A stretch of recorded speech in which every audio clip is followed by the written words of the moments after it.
Originally set for release in 2017, then delayed until 2018, and then finally released on the 15th of February 2019. Crackdown 3 has been plagued by delays that have caused the gaming community to question whether or not the game would actually see the light of day. These setbacks have resulted in an overextended development time that has been reported to be due to the ambitious nature of the game's online mode, Wrecking Crew. It's time to see whether or not the wait was worth it. We're here to light shit up. G'day everyone, I am Lucas from the Aussie Gamers Experience, and today I am taking a look at Crackdown 3, which is available now on Xbox One and Windows PC via Game Pass subscription. You can also buy it too. Okay, I'll avoid pivotal spoilers, but some people may consider some of this to be slight spoiler territory, so you've been warned.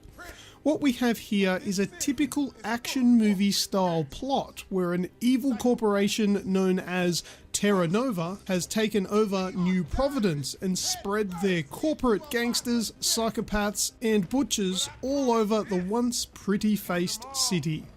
You are part of the elite squad known as the Agency, and you are charged with the task of clearing out the tyranny of scum that inhabits the land. At the start of the game, you can choose from 6 different agents with the ability to unlock a further 15 playable agents, but seriously, who's not going to choose Terry Crews's Agent Jackson? Jackson has some passive perks, such as plus 10% in strength experience and plus 5% in explosives experience. Each agent has their specialties, and along with it come their own perks to mix up how they play in their field of expertise. Of course, there would be no fun in starting off all buffed up and powerful from the previous game. Something has to happen to knock you down a few pegs in order for you to build yourself back up again. Well, something does happen, and I'll leave that for you to find out for yourself. Once the game starts, you're back at square one, so you better get jumping, shooting and exploding because, as the agency's tagline suggests, skills for kills. Before release, I had my sights set on the multiplayer, and I didn't have much interest in the single player campaign. It didn't look inviting to someone who hasn't played Crackdown before. However, after getting my hands on the campaign, my tune has changed. A lot. Crackdown 3 is fun and rewarding, and allow me to tell you why. At first, your agent feels underpowered and weak, that's natural, but the part that sets the wheels in motion is that feeling of vulnerability doesn't last very long. Very soon, your agent will begin leveling up and abilities will come flooding in, providing you the means to decimate your enemies in face-to-face combat with deadly punches, ground slams and massive explosions. Running and gunning as an action hero has never felt so natural and fluid. I must give props to whoever designed the controller layout in Crackdown 3 also. The default configuration uses the right thumbstick click as a secondary jump button to complement the usual press of the A button. This simple addition allows you to play like you own a Pro Controller without taking your thumb off the aiming stick to initiate a jump or a double jump. The main aim of the gameplay in Crackdown 3 is to provide large set pieces with running and gunning in mind. You need to keep moving to stay alive, and you need to keep blowing things up to make progress.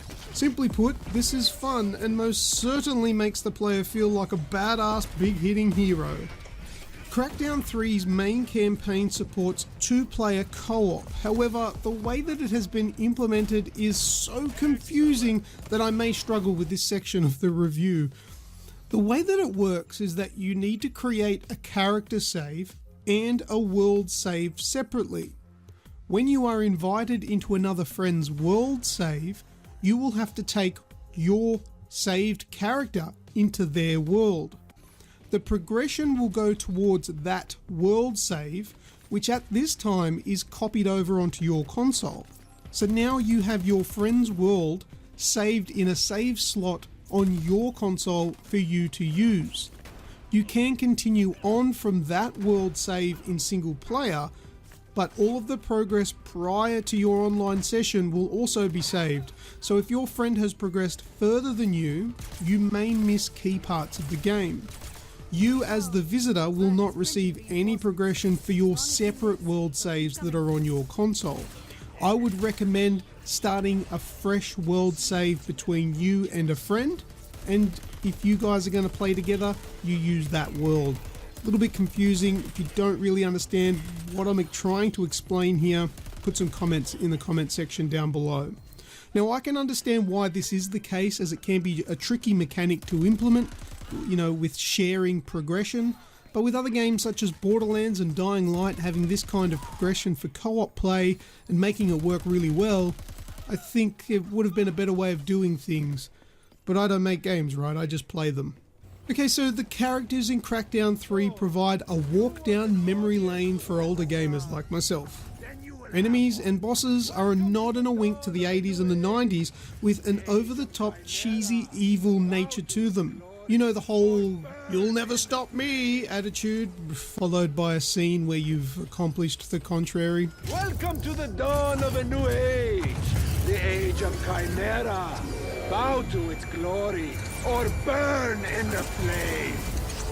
The bosses offer up typical bullet sponge 3-stage fight sequences that require you to continually move, shoot, and then collect ammo, and then move and shoot and collect more ammo. The fights do vary in combat styles, which is nice. For example, there's a boss fight with boots on the ground, and then there's boss fights against a massive flying ship.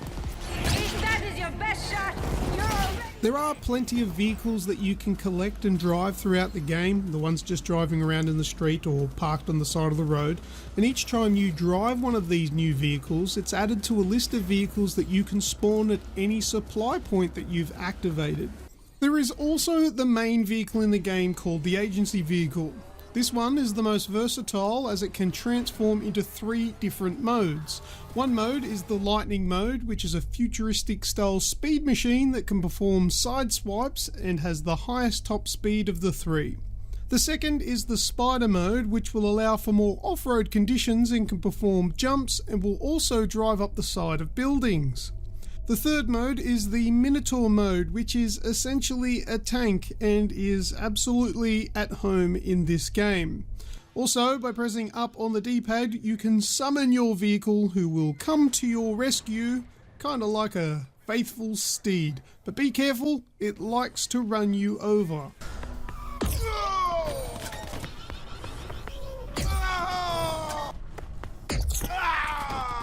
Every business on this island.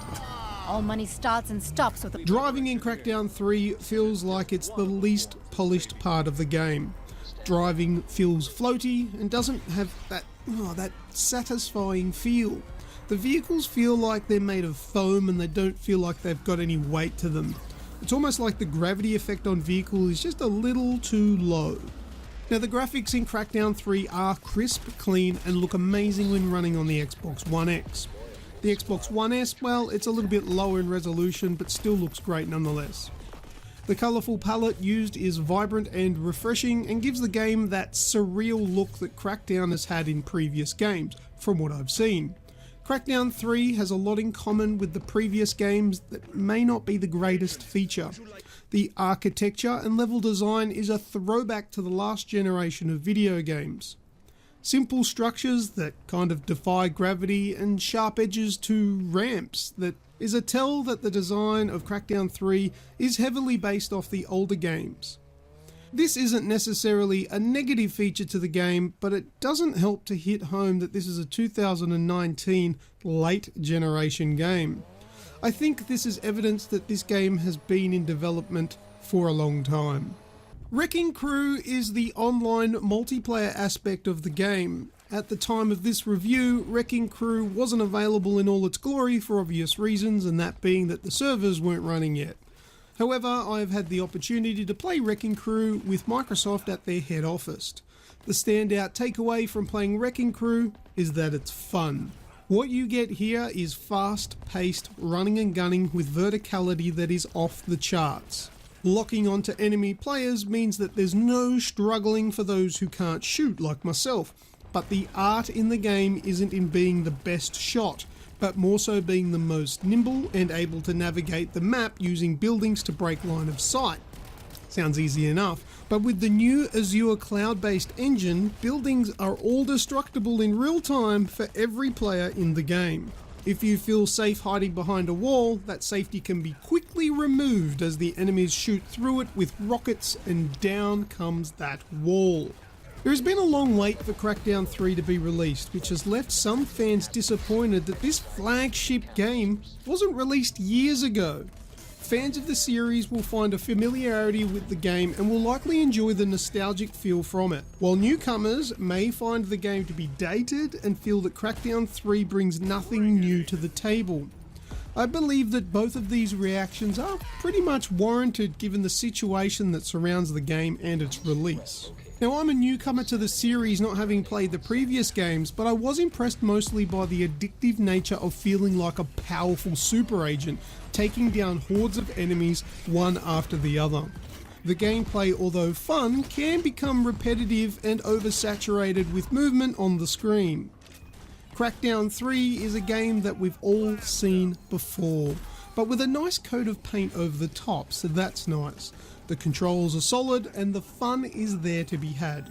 Taking Crackdown 3 on board shouldn't be likely to disappoint, but there will be a few people out there that are let down by the seemingly lackluster overall experience, especially when you take into consideration the time that it has taken for this to hit the shelves. Well, that's all I have time for today, so if you have something to say about Crackdown 3 or have any questions, feel free to put them in the comment section down below. If I can answer you, I will. If not, maybe some other commenter can help. And while you're here, make sure you give some love to that like button, and don't leave out old Mr. Subscribe button. It loves to be caressed ever so gently with a single click. Thank you all for watching this video, and as always, I am Lucas, and until next time, I will see ya!